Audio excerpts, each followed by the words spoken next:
Wisconsin Eye's 2014 election coverage is brought to you by the Wisconsin Hospital Association. For over 90 years, a valued voice for Wisconsin hospitals, supporting high-quality, high-value care in communities like yours.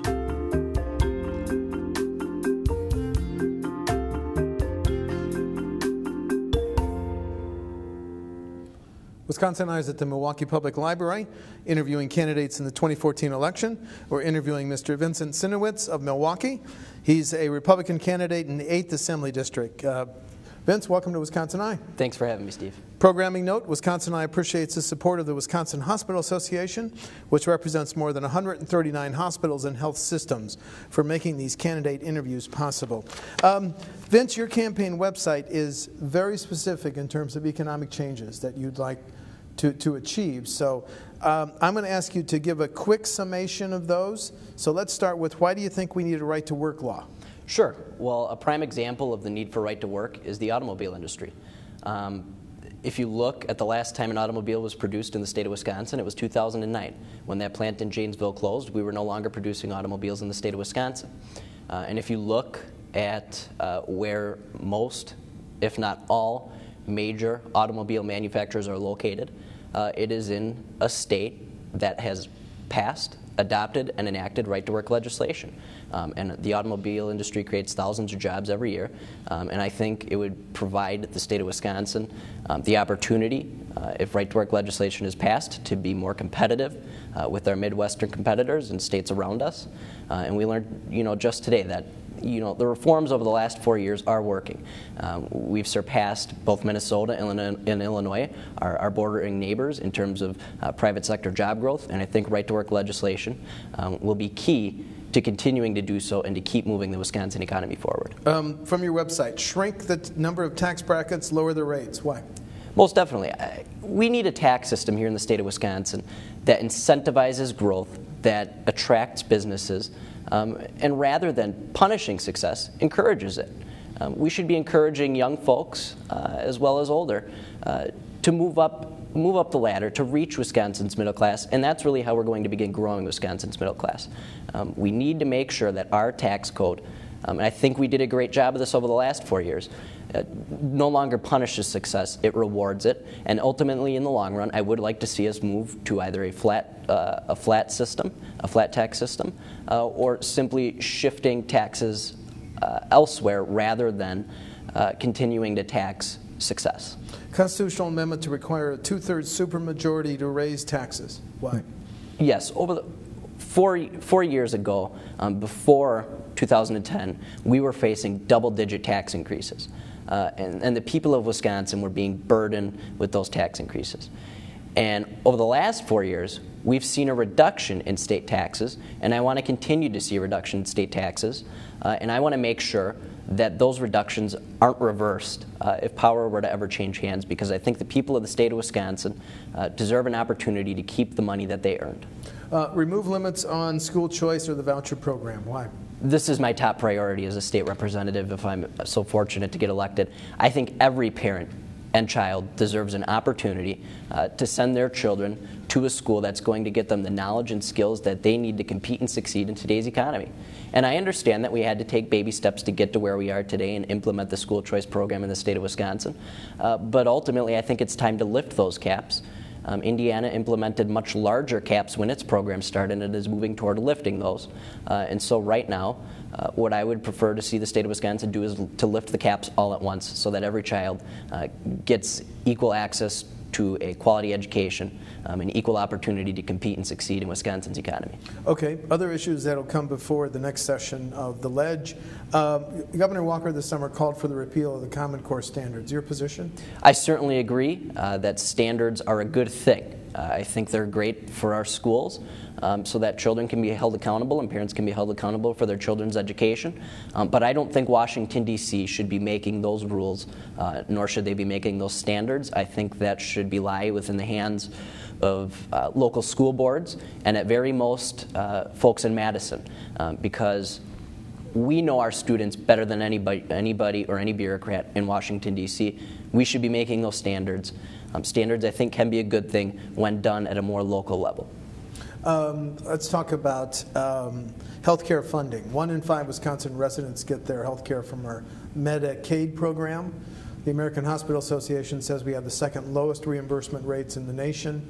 If you've studied the issue, should those rates be raised? Certainly that's something that should be on the table. If the money's available, we should look at increasing those reimbursement rates. Certainly, in the long run, what happens is those costs of lower reimbursement rates are passed on to private consumers. And we need to make sure that we're both protecting private consumers and state taxpayers.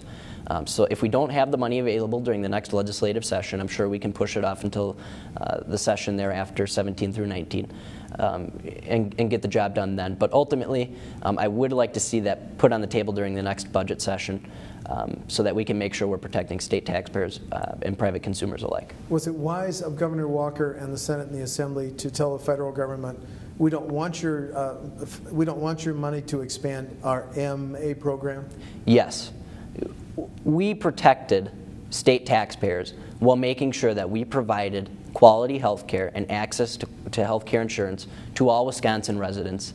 And that's what the governor and the legislature did was by far the right move. My biggest concern, and I believe the concern of the legislature and the governor as well, was that the federal government, as has been proven in the past, was going to renege on their promise of providing 100% of that funding throughout the expansion of the program and thereafter. In 2020, I believe the rate would have been reduced to 90%, and it would reduce by 10% every year after that, which would then pass the burden on to state taxpayers in the state of Wisconsin. And right now, I don't believe state taxpayers in the state of Wisconsin can afford that burden placed on their backs. Transportation funding. Milwaukee area needs the Hone Bridge fixed, and the Zoo Freeway upgrade is well underway. Yet there's a projection that there's going to be a deficit of $600 million to $700 million in the next 2-year transportation budget. How should that deficit be filled? We need to prioritize our spending in the Department of Transportation. There are projects right now happening in northern Wisconsin that citizens groups, homeowners alike have told the Department of Transportation that we don't need. We're talking the expansion of 2-lane highways to 4-way highways in areas where there's no congestion whatsoever. And yet we have areas of crumbling infrastructure in the city of Milwaukee, in Madison, and all throughout the state that need fixing. And so we need to prioritize our spending a little bit better, because having a quality, strong infrastructure, especially in terms of transportation, is key to continue growing Wisconsin's economy and to keep moving Wisconsin forward. A recent report from the Legislative Fiscal Bureau raised the specter of a possible deficit of more than $1 billion in the next 2-year budget. If there was a deficit, whatever the size, how would you try to fill it? We're talking general fund and not transportation. Sure. Well, Steve, I think there's a lot of misconceptions with the projections that the Legislative Fiscal Bureau released. One, we currently are ending the current state biennium budget with a $443 million surplus. We put more money into our rainy day fund. I believe it was $283 million. That's more money in one deposit than ever before in our state's history. And finally, these projections don't take into account the fact that as our economy continues to improve, and as we learned today with the latest unemployment report, our economy is improving. Revenue rates will go up, that deficit will fall, and it also doesn't take into account potential spending reductions in the state budget during the next biennium budget cycle. One of the first bills passed last session, as you know, changed mining rules, so Giebig Taconite might apply for a permit for an open pit iron mine in Ashland and Iron counties. Would you have voted for that? Yes, and I think the bill struck the right balance between regulation and job growth. That's what we need more of in the state of Wisconsin, is a strong balance between regulations that protect our state's air, that protect our state's water, and protect our state's environment, but also encourage businesses to do business in the state of Wisconsin. Because to me, Wisconsin is open for business isn't just a punchline. It's the truth. And we need to make sure that we continue to strike that balance during the next legislative session, that balance that will be capable of making Wisconsin a more attractive place to do business while protecting our environment, protecting our workers. The bill to legalize medical marijuana will be reintroduced. The states of Colorado and Washington have now also legalized recreational marijuana. Your position on both those issues? The legislature took a positive step during the last legislative session, legalizing the use of CBD oil for folks who suffer from illnesses that can be cured with what most folks would refer to as medical marijuana. But I don't think we should go far as to legalize marijuana for recreational purposes. I think it would have a negative impact on our society. It would have a negative impact on our workforce. And I don't see that being an issue that the people of the 8th Assembly District want their state representative to focus on. Because, quite frankly, we've been in dire need of a representative who focuses on job growth, who focuses on quality education, and making sure residents feel safe in their neighborhoods. And I just don't see legalizing either medicinal nor recreational marijuana as something that's going to achieve any of those goals in the long run. First offense drunken driving, should it be a crime, Vince? It essentially is when you look at the penalties that are put in place on somebody who is found guilty of first offense drunk driving, other than the fact that we don't consider it or define it as a crime. You're already getting your license revoked for a 6-month period of time, and there's other restrictions that are put in place on you as well. So I think we already have a good balance in terms of how we punish those who are caught for their first offense drunk driving. But what I think we need to focus on is how to reduce drunk driving overall. Because whether it's somebody's first offense or it's their 8th offense, the dangers that are put on law-abiding citizens, be it on our city streets or on our state highways, is tremendous, and it's something that we need to address as a state. And I think it does have a lot to do with our culture. Here in the state of Wisconsin, we're known for drinking quite a bit. But I think we can address this as a state, get tougher in terms of sentencing, so that we can send a message to those who are considering committing that first, second, third, etc. drunk driving offense, that you're not going to get away with it, and there will be consequences for your actions. We've been focusing so much on issues largely because you have such specific positions on your website. Let me step back. You were a first-time candidate. Give me a short bio. Sure. I started quite some time ago getting active in my community. When I was just 15, I did quite a bit of work on the Milwaukee County Youth Task Force. Was elected board clerk while I was there. And then I moved to the City of Milwaukee's Youth Council a couple of years ago, where I was able to get some work done attempting to defund the Milwaukee Streetcar Project, etc. I actually got that resolution passed on a bipartisan basis. And so, I've been active in my community for well over 4.5 years. And what I've noticed is that our state representative, the current state representative, has been absent from the community. And we needed a leader who was going to focus on and address the real issues that were impacting our communities. And so I decided, after having to step down from my position as Walker Square Neighborhood Association President Chairman, that it was going to be my duty and my role, and I had a commitment to fulfill to the people of the 8th Assembly District to make sure that they got the representation that they deserved in Madison. A key issue for downtown Milwaukee, well, for the city of Milwaukee, is a potential new arena for the Bucks. Do you think state aid should be part of the funding formula for that arena?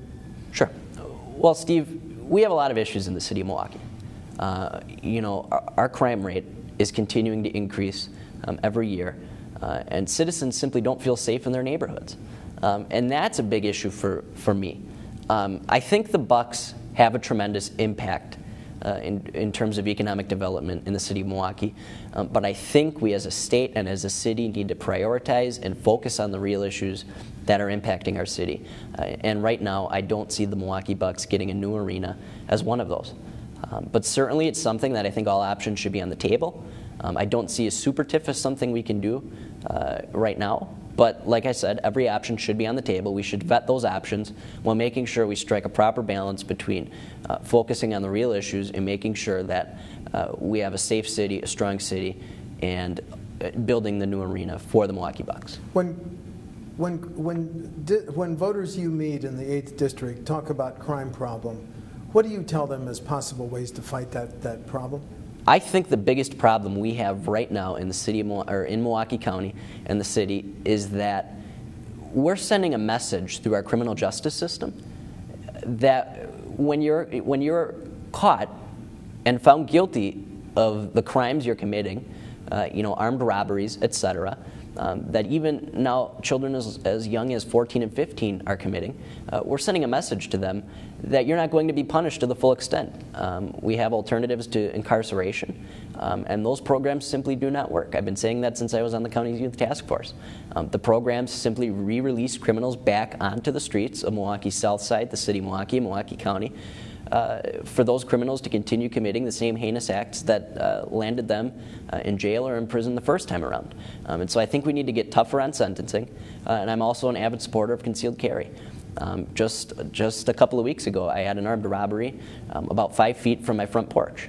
And during that crime spree, the robber continued north, and the young group of robbers, about ages 14 to 17, attempted an armed robbery outside of an establishment in Walker's Point, at which point one of the perpetrators was shot and killed. And so the question I pose after hearing a story like that is, who else was going to be affected by these perpetrators if they hadn't been stopped at that point? So I'm an avid supporter of concealed carry. I think it's had a tremendous impact in terms of sending a message to folks that we as law-abiding citizens will protect ourselves here in the state of Wisconsin, and that we have that right, and I think we should continue to have that right and expand it. And then finally, you've mentioned some differences between you and your opponent on November 4. Any others you want to highlight quickly? This is an important election. I think this is going to be one of, if not the most important elections in terms of the Wisconsin State Legislature during this cycle. I understand that there's real issues impacting families on Milwaukee's South Side.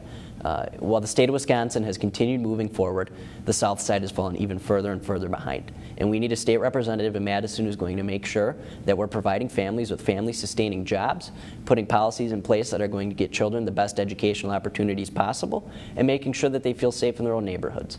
And that's just what I'm going to do as the next state rep of the 8th Assembly District, because I think it's time for a bold conservative change on Milwaukee's South Side. Thank you. Vince Synowicz of Milwaukee is a Republican running in the 8th Assembly District. The election is November 4. Vince, thanks for talking to Wisconsin Eye. Thank you so much, Steve. Thank you.